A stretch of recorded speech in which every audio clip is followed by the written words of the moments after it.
आज हम एक ऐसी हॉन्टेड जगह पूरा रात कैंपिंग करने वाले हैं, जहां दिन में तो हजारों लोग आते हैं, पर जैसे ही सूर्य अस्त होता है, हर ओर गहरा सन्नाटा छा जाता है। यही मां तमाशिन का पवित्र स्थल है और इसी के समीप स्थित है वह रहस्यमय भूतिया जलप्रपात। रात के समय इस झरने से चीखे और रहस्यमयी आवाजें सुनाई देती हैं। इस अनजाने रहस्य की परतें खोल पाऊंगा? क्या मैं पूर्ण रात्रि इस खूनी झरने के निकट रुकने का साहस कर पाऊंगा? इन सभी प्रश्नों का उत्तर आपको इस वीडियो के अंत में मिलेगा, क्योंकि असली खेल अभी शुरू हुआ है। नमस्कार दोस्तों, तो आज आप सभी को लेके चलेंगे चतरा जिला के प्रसिद्ध पर्यटक स्थान में से एक तमाशिन, जहां पर दूर दराज से लोग आते हैं, अपने पूरे फैमिली के साथ घूमते हैं, पिकनिक मनाते हैं और माँ तमाशिन के दर्शन करते हैं। तो गैस वहाँ के यह माना जाता है कि जो भी सच्चे दिल से माँ तमाशिन से जो भी मांगते हैं, उनका हर इच्छा पूरा होता है। लेकिन दिन में तो वहाँ पर चहल पहल रहता है, लेकिन जैसे ही शाम होती है, वहाँ के स्थानीय लोगों का मानना है कि शाम होते ही वहाँ से सभी लोग भाग जाते हैं, क्योंकि तमाशिन नदी से चीखने चिल्लाने की आवाज़ आती है। तो वहीं पर रखने के लिए आज अपनी टीम के साथ ओवरनाइट सर्वाइव करने वाले हैं तमाशिन में। चलते हैं वहाँ का रहस्य रखने की कोशिश करते हैं, और आज का वीडियो काफी खतरनाक और डरावना होने वाला है। हम दोनों स्कूटी पर निकल पड़ते हैं। आगे का सफर करीब 38 किलोमीटर का है। सफर मुश्किल तो नहीं, मगर मन में एक डर जरूर था, कहीं रास्ता भटक न जाए, क्योंकि न मैं पहले कभी वहां गया हूं और न ही चंदन, और हुआ भी वही जिसका डर था। तो अभी रास्ता भूल गया था, तो अभी मैप का सहारा ले रहे हैं। तो हमको पिछला रास्ता है, वो रास्ता से होते हुए जाना है, और यहाँ से 11 किलोमीटर और बचा हुआ है। हरहद के मार्ग से होते हुए मैं तमाशिन की ओर प्रस्थान करता हूँ। लगभग 11 किलोमीटर की यात्रा पूर्ण करने के उपरांत मैं तुलबुल पहुँच जाता हूँ। वहाँ पहुँचकर आसपास की दुकानों को देखकर समझ आने लगा कि मैं तमाशिन पहुँच चुका हूँ। 30 से 35 किलोमीटर राइड करने के बाद फाइनली तमाशी पहुँच चुका हूँ। तमाशी के इतिहास के बारे में किसी स्थानीय से बात की। नमस्ते भैया, कैसे हैं आप? सब बढ़िया, आप बताइए। तमाशी के विषय में पूछताछ कर रहा था, परंतु जो कुछ वे बता रहे थे वह सुनकर सब कुछ सामान्य सा प्रतीत हो रही थी। आपको हिरन देखने को मिलेगा, यहाँ पर हिरन देखने को मिलेगा। अच्छा। मोर मिलेगा। अच्छा। आपको बंदर तो हमेशा रहते हैं। 320-15 सीढ़ी है यहाँ पर। यहाँ पर हाँ, काउंट किए हैं। हम दोनों ने तमाशी के बारे में बहुत सी बातें की। बातचीत के दौरान हमें अनेक रोचक बातें जानने को मिली, लेकिन जैसे ही हॉन्टेड वाटरफॉल का जिक्र करते ही हमें बस एक ही बात सुनने को मिली। तो रिक्वेस्ट करेंगे कि आप संभल के रहिए, बहुत खतरा है यहाँ पर। यहाँ तक तो ठीक था, पर जैसे ही पता चला कि हम पूरी रात उसी वाटरफॉल के पास बिताने वाले हैं जहाँ कुछ लोगों की मौत हो चुकी है, ये सुनकर पूरी तरह चौंक गए। अच्छा, रात में कोई रुका आज तक नीचे? रुका तो नहीं है, लेकिन कोशिश करेंगे आप लोग रुकिएगा तो बच के मतलब संभल के ही रखिएगा, लेकिन बहुत डर लगता है। हम लोग भी यहाँ से 8 से 9 बजे निकल जाते हैं। यह सुनकर थोड़ा डर तो लगा, लेकिन थोड़ी हिम्मत जुटाकर हम अपने सामान के साथ निकल जाते हैं। सीढ़ियों से उतरते हुए हम तमाशिन वाटरफॉल की ओर बढ़ाते हैं। दूर से ही कई झरनों का दृश्य दिखाई देने लगता है। काफी नजदीक आ चुका हूँ, और यहाँ से कुछ इस तरह नज़ारे देखने के लिए मिलता है। आसपास बहुत सारे टूरिस्ट हैं जो फोटो क्लिक कर रहे हैं। चंदन, कैसा लग रहा है? बहुत अच्छा। पहाड़ों पर से काफ़ी ज़्यादा पानी गिर रहा है, और वो पानी सीढ़ी पर आ रहा है। इसी चलते यहाँ पर आसपास रस्सी बना गया है, ताकि कोई भी लोग पिछल कर गिरे नहीं। जैसे ही हम नदी में उतरे, हर तरफ एक ही चीज दिखाई दी। तमाशी तो बहुत खूबसूरत है, आसपास पूरा वाटरफॉल है, लेकिन जितना खूबसूरत प्रकृति ने यहाँ पर दिया, लेकिन इंसानों ने उतना ही गंदगी फैला चुके हैं। आसपास सिर्फ कचरा ही कचरा है। यह जगह देखकर मन में भारी दुख होता है। प्रकृति ने हजारों लाखों सालों की मेहनत से तमाशी को इतना खूबसूरत बनाया, पर इंसान ने कुछ ही सालों में इसे गंदगी में बदल दिया। हर तरफ सिर्फ गंदगी ही गंदगी नजर आती है। ऐसी जगह पर पूरी रात रुकना सच में मुश्किल होने वाला है। अगर आप तमाशी आते हैं तो काफी सावधानी से चलें, क्योंकि यहाँ का पत्थर काफी चिकनी है। तमाशिन का एक्सप्लोर शुरू करने से पहले मैं माता तमाशिन के दर्शन हेतु निकल पड़ता हूँ। रास्ते में चलते चलते थकान सी महसूस होती है, तो थोड़ा विश्राम कर लेता हूँ। आराम के बाद पुनः ऊर्जा के साथ आगे बढ़ता हूँ। तमाशिन माता का स्थान आ चुके हैं, और सामने आप सभी को वहाँ पर दिखाई पड़ रहा होगा और बहुत सारे भक्त पूजा पाठ कर रहे हैं। तो चंदन चलो दर्शन करने के लिए। दर्शन करने से पहले चलिए पैर हाथ धोकाते हैं, उसके बाद दर्शन करेंगे। चलो। सबसे पहले हमने सारा सामान एक जगह रखा और दोनों ने पानी से हाथ पांव धो लिए। उसके बाद माता के दर्शन करने के लिए निकल पड़ा। ऐसा माना जाता है कि जो भी सच्चे मन से मांगता है उनकी हर इच्छा पूरी होती है। इसी आस्था के साथ बहुत से भक्त पूजा कर रहे थे। दूर से माता का स्थान देखने पर ऐसा प्रतीत हो रहा था जैसे किसी ने पहाड़ को काटकर यह स्थल बनाया हो। जैसे जैसे मैं पास पहुंच रहा था, मन में एक ही भाव उठ रहा था, क्या मेरी इच्छा भी पूरी होगी? सामने जाकर देखा तो ऐसा लगा मानो सच में किसी देवी की शक्ति यहां विराजमान हो। उस पल मन को एक अजीब सी शांति मिली और यहीं से इस स्थान के बारे में और अधिक जानने की जिज्ञासा बढ़ गई। तमासीन माता के स्थान आ चुके हैं और यहाँ की हिस्ट्री के बारे में मुझे ज़्यादा पता नहीं है, लेकिन जो यहाँ पूजा पाठ कराते हैं उनसे कुछ पूछते हैं। नमस्ते बाबा, कैसे हैं आप? यहाँ के पुजारी आप हैं जी। और यहाँ का इतिहास क्या है, थोड़ा सा बता सकते हैं? यहाँ का इतिहास बहुत पहले से चलते आ रहे हैं यहाँ पे। अच्छा अच्छा। इसका मतलब जो पहले था ना, हाँ। उधर था। अच्छा यहाँ पे जो पहले जो कुमारी माता है यहाँ पे, अच्छा तो पहले उधर रहा करती थी। अच्छा तो उधर आने से मतलब कि बहुत मतलब क्या बोलते उसको, उधर सामने मतलब कि पानी था, ठीक है। अच्छा अच्छा तो उधर निकलते टाइम उनसे कोई ना कोई गिर जाता था। अच्छा अच्छा। तो उसी की वजह से यहाँ पे शिफ्ट हो गई यहाँ पे। उसके बाद फिर यहीं पे होने लगा। यह बात सुनकर सभी को समझ आ गया होगा कि माता गुफा के अंदर विराजमान है। अंदर जाने से पहले तिलक लगाया जाता है और प्रसाद भी प्राप्त होता है। इसके बाद ही हम श्रद्धा के साथ गुफा की ओर बढ़ते हैं। यहाँ से वो गुफा शुरुआत होती है, तो चलते हैं। और अगर आप आते हैं तो काफ़ी सावधानी से चलें, अगर जरा सी भी गलती होगा तो हादसा हो सकता है।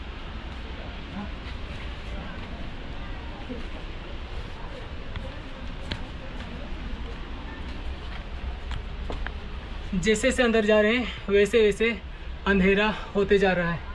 चलो आगे चलो। और कुछ इस तरह, और ऐसा गुफा में अपने लाइफ में फर्स्ट टाइम घुस रहा हूँ। यहीं तक है? नहीं, अंदर भी है। आप जितना अंदर जा सकते हैं। यहाँ से थोड़ा रास्ता संकीर्ण हो गया है। हाँ हाँ, मतलब कि यहाँ लोग आकर पूजा पाठ करते हैं लास्ट। और चंदन रुक जा, उधर बच जा, क्योंकि उधर कोई भी नहीं गया है। आ जा। यहाँ से ना भैया, हाँ हाँ, ऊपर चढ़ना पड़ेगा आगे जाने के लिए। मतलब कि आगे रास्ता बंद हो गया है। बंद नहीं, आगे जा सकते हैं ऊपर, मतलब धीरे धीरे ऊपर तो चढ़ना। पहले यहाँ के लोग बोलते थे कि सीधा रास्ता था 3 किलोमीटर आगे था, हाँ लेकिन कुछ कारण चलते रास्ता ब्लॉक हो गया है। भैया, चंदन को कुछ दिखाई पड़ा है और कुछ घेला सा वहाँ पर दिखाई दे रहा है और पित्तल का है शायद। माता के दर्शन करने के बाद हम सारा सामान लेकर निकल पड़ते हैं। आज हम उसी स्थान की ओर जा रहे हैं जहां रात में चीखने चिल्लाने की आवाजें सुनाई देती हैं। दिल में थोड़ा भय है पर उत्साह भी कम नहीं। उसी जगह पर आज हम कैंपिंग करेंगे और पूरी रात वहीं गुजारेंगे। अभी आ चुका हूँ तमासी का सबसे खतरनाक जगह। यहाँ का माना जाता है कि 7 खाटी का डोर नहीं चुनता है, इतना यहाँ पर गड्ढा है और बहुत से लोगों का यहाँ पर मौत भी हो चुका है। अब मरने का एक ही कारण है, यहाँ का पत्थर काफ़ी फिसलन है। लोग जाते हैं सेल्फी लेने के लिए और पैर फिसल जाता है और सीधे गड्ढे में गिर जाते हैं, और जैसे ही गिरते हैं अपने और पानी खींच लेता है और सीधे मौत हो जाता है। और जो भी गिरा है आज तक सभी का मौत ही हो गया है। हमने आसपास कैंपिंग के लिए जगह ढूंढी, लेकिन कोई सुरक्षित जगह नहीं मिली। थोड़ी देर हम दोनों वहीं बैठकर इस रहस्यमय कुंड के बारे में सोचने लगा। आखिर इस कुंड की गहराई आज तक कोई नाप क्यों नहीं पाया? सच में यह रहस्यमय कुंड है? फिर हमने तय किया कि अब आगे बढ़ना ही होगा।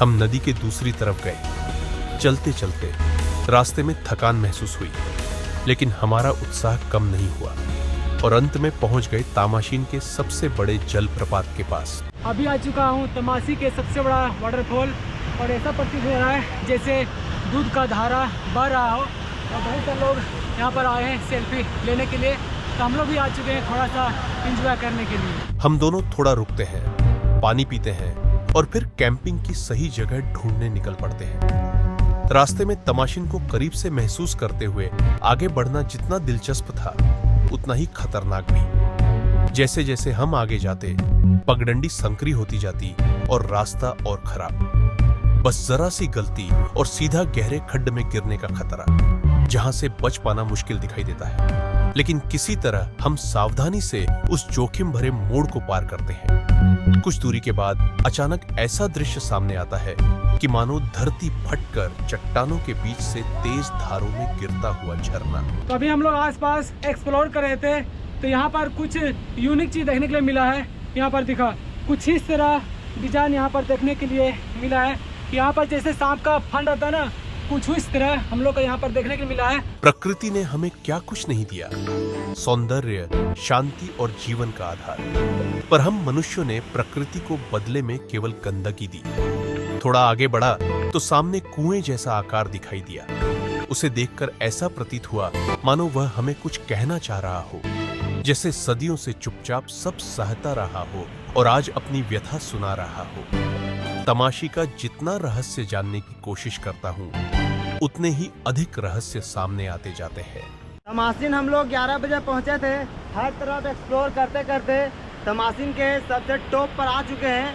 हम लोग नीचे इसलिए कैंपिंग नहीं किए कि नीचे बहुत ज़्यादा कचरा था, हम लोग को समझ नहीं आ रहा था, इसलिए इतना टॉप पर आए हैं। चलिए सबसे पहले एक अच्छा सा प्लेस ढूंढते हैं जहाँ पर हम लोग कैंपिंग करेंगे। अब शाम होने वाली है और हमें जितनी जल्दी हो सके कैंपिंग की सही जगह ढूंढनी है। हम दोनों इधर उधर नजरें दौड़ाते हुए जगह तलाशने लगे। तभी नदी के दूसरी ओर एक शानदार कैंपिंग स्पॉट दिखाई दिया। हम दोनों ने बिना देर किए वहां पहुंचने का सोचा, लेकिन नदी का तेज बहाव हमें रोक रहा था। फिर भी हिम्मत रखते हुए हम धीरे धीरे पानी में उतर गए और एक दूसरे का सहारा लेते हुए नदी को पार करने लगे। बहाव तेज था, पैर फिसलने का डर भी था, लेकिन एक एक कदम बढ़ाते हुए आखिरकार हम नदी की दूसरी तरफ पहुंचने लगे। फाइनली का शाम के 4 बज चुका है और हम लोग आ चुके हैं अपने कैंपिंग प्लेस पर। हम लोग आए यहीं पर कैंपिंग करने वाले हैं और ओवरनाइट सर्वाइव करने वाले हैं। यहाँ पहुँचने में काफ़ी हम लोग को मुश्किल का सामना करना पड़ा। यहाँ पर बड़ा बड़ा पत्थर है, इसे सारी करेंगे और यहीं पर हम लोग कैंपिंग करेंगे। सारे बड़े पत्थरों को एक तरफ हटाता हूँ और कैंपिंग बैग निकाल लेता हूँ। फिर हम दोनों मिलकर तंबू लगाना शुरू करते हैं। कुछ ही मिनटों में हमारा छोटा सा घर तैयार हो जाता है। अब तंबू के अंदर हल्का सा सफाई करके चटाई बिछा देता हूँ और सारा सामान भी अंदर रख देता हूँ। आखिर में हम अंदर थोड़ी देर आराम करते हैं। तो गाइस कैंपिंग कर दिया हूँ, एनर्जी पूरा कम हो गया था, तो चंदन अपने घर से पपीता लेकर आया था। अभी वही छोड़कर खाने वाले हैं। यह स्थान सच में अत्यंत सुंदर है। यह पपीता खाने का आनंद ही कुछ और है। ऐसा प्रतीत होता है मानो मैं किसी दूसरी ही दुनिया में आ गया हूँ। पपीता खाने के बाद शरीर में थोड़ी शक्ति भी महसूस होती है। अब मैं सूखी लकड़ी लेने के लिए निकल पड़ता हूँ। चारों ओर दृष्टि डालता हूँ तो बहुत सी लकड़ियां दिखाई देती हैं। एक एक कर उन्हें उठाकर अपने शिविर के पास ले आता हूँ। इधर सूखा लकड़ी बहुत सारा इकट्ठा कर लिया हूँ और सूखा लकड़ी इकट्ठा करने में कोई दिक्कत नहीं हुआ है क्योंकि आसपास बहुत सारा था। क्या चंदन? अब आग जलाने का समय था। जैसे जैसे शाम गहराती गई चारों ओर कोहरा छाने लगा। ठंड की चुभन हड्डियों तक महसूस हो रही थी। हवा में एक अजीब सा सन्नाटा था, मानो इस जगह को वर्षों से किसी ने छुआ तक न हो। लकड़ियों पर चिंगारी पड़ते ही हल्की हल्की लौ उठी और धीरे धीरे आग भड़कने लगी। शाम होने ही वाला है, सनसेट हो ही गया है। इधर चूल्हा भी बन गया है, चूल्हा में आग भी जल गया है। इधर खाना बनाने की तैयारी में हम लोग लगे हुए हैं। कुछ ही मिनटों में रात होने वाली थी, इसलिए रात ढलने से पहले खाना बनाना जरूरी था। सबसे पहले हम एक एक करके सारी सब्जियां धो लेते हैं। सब्जियां धोकर कैंप के सामने बैठ जाते हैं और दोनों मिलकर सब्जियां काटने लगते हैं। आज मन था कुछ अलग सा पकवान बनाने का, कुछ ऐसा जो याद रह जाए। इसी उत्साह में हम एक एक करके सारी सब्जियां बारीक काटते जाते हैं। कैंप के आसपास हल्का अंधेरा उतरने लगता है, हवा में ठंडक बढ़ने लगती है और माहौल में एक सन्नाटा सा फैलने लगता है। सब्जियां काटते काटते कब शाम से रात में बदल गई मालूम ही नहीं चला। रात हो चुकी है। इधर सारा सब्जियां कटिंग कर लिया हूँ। इसमें है गोभी, इधर प्याज है, इसमें है समेत दिखाओ, गाजर है, मटर है, बीन है, पत्ता गोभी, इधर आदि और मिर्च कटिंग कर लिया हूँ। चंदन आज क्या बनाने वाले? बिरयानी बनाने वाले। बिरयानी बनाने वाले। हम लोग कभी बनाए नहीं थे, लेकिन भाई तो बना रहे हैं, देखते कैसा बनता है।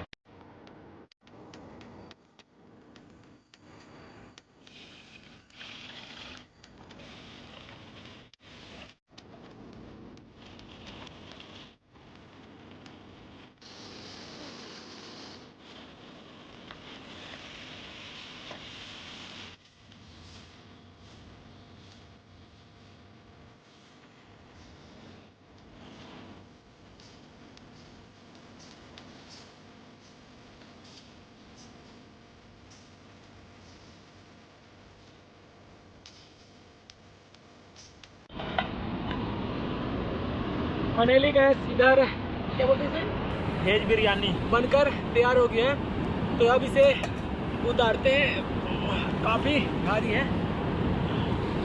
चंदन निकालो अपना अपना बर्तन, और काफ़ी टेस्टी बना होगा। हाँ दीजिए दीजिए।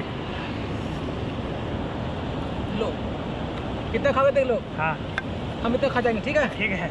कैसा लगा चंदन खाने में? काफ़ी ज़बरदस्त। तो हम गैस हम तो पहली बार खाए हैं, तो हम भी अच्छा पहली ही बार खाने वाले हैं, हम भी पहली बार। तो हम भी देर ना करते हुए निकालते हैं अपना बर्तन में।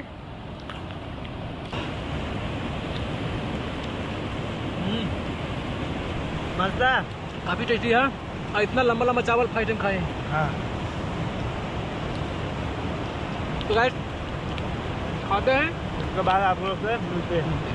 भोजन करते समय अचानक अजीब अजीब आवाजें आने लगी। खाना खाने के लिए हो गया था, वैसे ही मेरे साथ से जैसे में कोई जानवर लड़ रहे हैं ना, उस तरह का आवाज़ आ रहा है। पता नहीं कौन सा जानवर है, रियली झूठ नहीं बोल रहा, रियली चीज़ में। पानी का शोर अगर कम रहता ना यहाँ, तो प्रॉपर कैमरा में शूट हो जाता। लेकिन यही बीच में है चंदा कि यहाँ पर बंदर बहुत सारे हैं। बंदर भी लड़ रहा होगा आपस में, कोई भी कुछ भी हो सकता है। लेकिन उसी तरह आवाज़ आ रहा है एकदम, जैसे में दो जानवर आपस में लग रहा है। लग रहे देखिए आगे उधर जाना सेफ नहीं। तो कैंप के सामने है। आराम से सोइए, बस ये काफ़ी है। आवाज़ अभी बहुत ज़्यादा आ रहा है, चलिए आगे जाके देखते हैं। चंदन कुल्हाड़ी अच्छे से रखना, ठीक है? अरे लेट खराब हो, मारो मारो मारो। ये ना कभी कभी लेट भी परेशान। अरे लेट अपने आप बुझ गया चंदन, क्या हुआ? अरे आ गया। हम लोग का लेट भी खराब नहीं था, लेकिन आगे इधर खाई है। इधर चंदन यहाँ से आगे मत जाना, ठीक है? क्योंकि पत्थर फिसलन भरा है ना, पैर फिसल जाएगा सीधे अंदर। और थोड़ा लेट बढ़ा चंदन, थोड़ा सा लेट बढ़ा। तो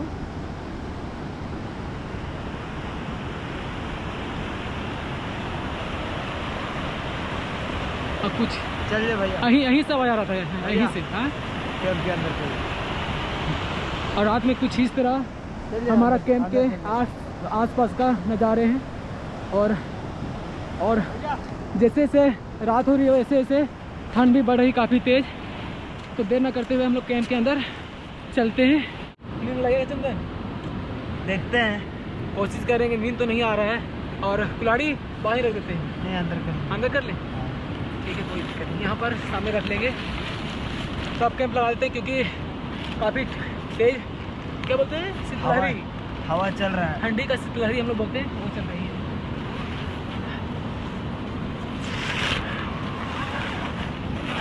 इधर चेन लगा दिया हूँ। अभी हम लोग अपना कैंप के अंदर आ चुके हैं। चंदन अपना फ़ोन पकड़ो। और आज हम लोग मोटा कंबल लेकर आए हैं, और देख सकते हैं कितना शीत गिर रहा है। पूरा अभी से ही कैंप भींग गया है, और सुबह तक क्या हाल होगा वो तो पता नहीं। इधर पूरा भींग गया है शीत से, ऐसा महसूस हो रहा है कि सुबह तक पूरा कैंप भींग जाएगा। चंदन सर्वाइव कर पाएंगे? देखते हैं। ऐसे नहीं, इधर ठंड से बचने के लिए हम लोग मोटा कंबल लेकर आए हैं, तो ऐसी भी कोई दिक्कत नहीं है। कोई दिक्कत नहीं है। आ रही चंदन, टाइम कितना हुआ देखा तो? नहीं, बहुत लोग विश्वास नहीं करेंगे। और एक चीज़ यहाँ पर नेटवर्क बिल्कुल भी नहीं है, न जियो, पकड़ा हुआ है। एक वो भी कोई काम का नहीं, कॉल भी नहीं आता। 24 मिनट 10:24 हो गया है और अभी तक हम लोग जागे हुए हैं।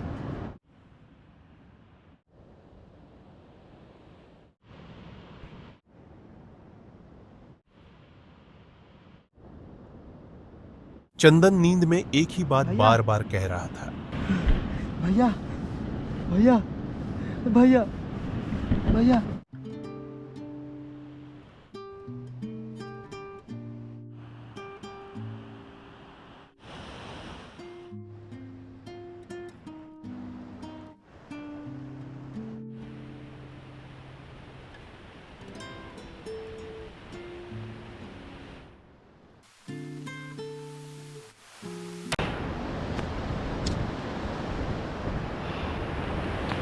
तो फाइनली गैस सुबह हो चुकी है और सुबह के 7 बजे है और अभी भी हर तरफ कोहरा ही कोहरा है। अभी जस्ट सोकर उठे हैं और सुबह सुबह तमाशी का कुछ इस तरह नज़ारे किसी स्वर्ग से कम नहीं दिख रहा है आसपास। तो चंदन को उठाते हैं और रात, ओ चंदन आजा आजा। चंदन भी सोकर उठ गया है और रात में हम लोग आग जलाए थे, अभी भी इसमें आग बरकरार है। चंदन इसको लगा नजारे हैं। कैसा लगा चंदन? बहुत मजा। फाइनली गाइस हम लोग अपना चैलेंज कंप्लीट मतलब ओवरनाइट सर्वाइव कर चुके हैं और हर तरफ कोहरा है, पूरा कोहरा है। सिर्फ हमको रात को हल्का सा सपना आया था बस, उसके बाद दिक्कत नहीं हुआ। हाँ डर लग रहा था, लेकिन मतलब दूसरे इलाका में आए डर लगेगा ही, लेकिन फाइनली ओवरनाइट सर्वाइव कर लिए। सुन रहा, तो अब आग जलाते हैं, उसके बिरयानी बचा हुआ है उसको खाएंगे, उसके बाद जाएंगे घर। सर्दी बहुत तेज थी, पर इस जगह की खूबसूरती देखकर ऐसा लग रहा था जैसे मैं किसी पहाड़ की चोटी पर हूँ। चारों तरफ कोहरा फैल रहा था और आग की गर्मी शरीर को धीरे धीरे गर्म कर रही थी। रात का बचा हुआ बिरयानी खाया और धूप का इंतजार करने लगा। धूप आने का समय जैसे रुक सा गया था। सुबह के 8 बज गए और अब मैं धीरे धीरे अपने कैंप का सामान इकट्ठा करने लगा। हर एक चीज को ध्यान से बैग में डालना पड़ा।